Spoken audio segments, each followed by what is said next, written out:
All right. Fire away. You go into a weekend needing one win to get somewhere. Now you pull off a sweep and are really in good position to go into the postseason. I agree with all that. Yeah, no, that's a good weekend. Obviously, really proud of our kids. A lot of guys contributed today. A tremendous job over the weekend. Offensively, clearly, you guys were able to watch some of that. I thought our bullpen did a good job today. Obviously, the last 4 innings, last 3 guys was pretty substantial for us and keeping the momentum in our dugout. But overall, just a tremendous job of growth and improvement for our kids offensively. Really, really impressed and proud of them. Yeah, you got power through the lineup really throughout the entire series. Is this the best the lineup's been right now? Well, I think we're playing some of our best baseball of the year, certainly most competitive stuff. I mean, that's the #1 team in the country, and we just won 3 games, so I think you got to be pretty pleased with where we are. What happened there before the 8th inning with Cole and Neff and all that? I just forgot to tell Neff that I told Cole to go in. Okay. That was 100% on me, and I just got excited about the ball game and nothing more than that. Did it seem like a special day was unfolding when Jake hit the ball out of the yard to start the offense? Yeah, I think that's a great place to start, but I think when you get 2 home runs in the first inning, and we've scored 4 runs in 10 or 11 pitches, I think that's a pretty good statement that the kids have shown up. And as opposed to somebody taking 25 or 28 pitches to get through the first inning and us taking advantage of that, I think it was pretty clear that we showed up and we were ready to go offensively. When y'all were 2-7 in the league, how'd you keep the guys believing that they could get to this point? Well, I think the first thing you do is you stay positive. The second thing you do is you identify specifically what needs to be addressed. So you're not living in the try harder world. You're living in the this is what you need to do to be successful.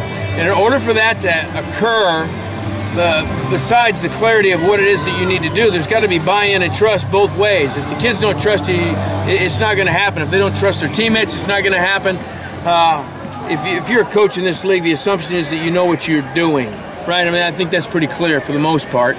And so you've got to identify what it is they need to do, and they need to be willing to take the steps. And it's a tough game. There's a lot of failure. And you've got to be able to temper that mood swing from the kid when it goes south for a short period of time, because it's going to. But I think you identify what it is, and if they trust you, they're going to work hard. And if they start to see improvement, then that just only strengthens the bond. Yeah, you've always given the credit to the players, but what has this season meant to you? Well, I haven't thought about that. I've really enjoyed it. It's been a really interesting 2 years, that's for sure. Unusual in certain regards, that's pretty clear. It's been great for me. So I'll just leave it at that right now. We got a lot of baseball to play, so we can talk about that later. I appreciate the question, and I've enjoyed my time with these guys, and I love our coaching staff. We've got really good people. You've already figured that out, but we have good people on that coaching staff, and it makes it really easy to not only come to work, but to talk about getting better, because there's trust all the way around. You mentioned more baseball to play, so how do you approach? Say that one more time. You mentioned more baseball to play. How do you approach next Tuesday? You kind of indicated last night that you could bring some of your starters back on pretty short rest if you need to in the SEC tournament, right? I mean, it's early, but have you thought about how to attack it next Tuesday? Yeah, I'll go in and I'll sit down and we'll come up with a really good plan, but the bottom line is you have to do everything that you can. Now, you may or may not win. I mean, just because you're trying really hard doesn't necessarily guarantee success in our game, but we will do the best job that we can to put ourselves in a position to win that game in terms of who pitches. Because if you win that one, then you get 2 more. How is Dustin Skelton?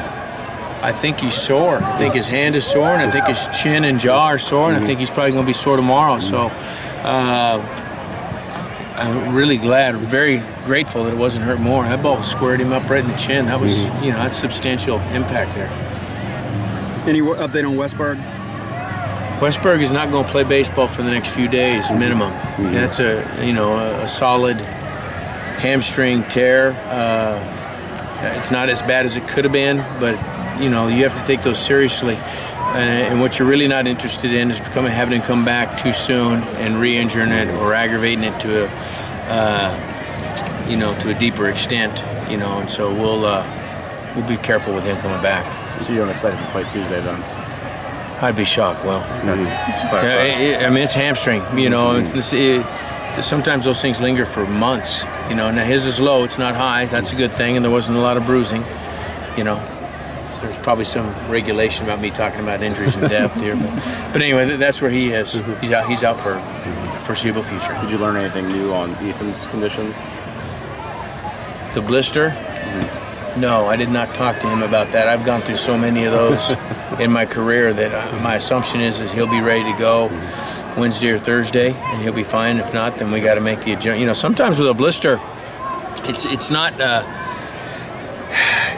a wildly uncommon affliction, but you know, sometimes those things have a life of their own. You know, sometimes it shows up once and it's gone forever, and other times it's there every time they pitch for 2 or 3 months, and it's just, you know, you can do all the homeopathic remedies that you want, and pickle brine, and you know, and all that, and sometimes it works, and zinc oxide, and all the things. Sometimes it's gone forever, and sometimes it comes back. So we'll see. We'll hope for the best.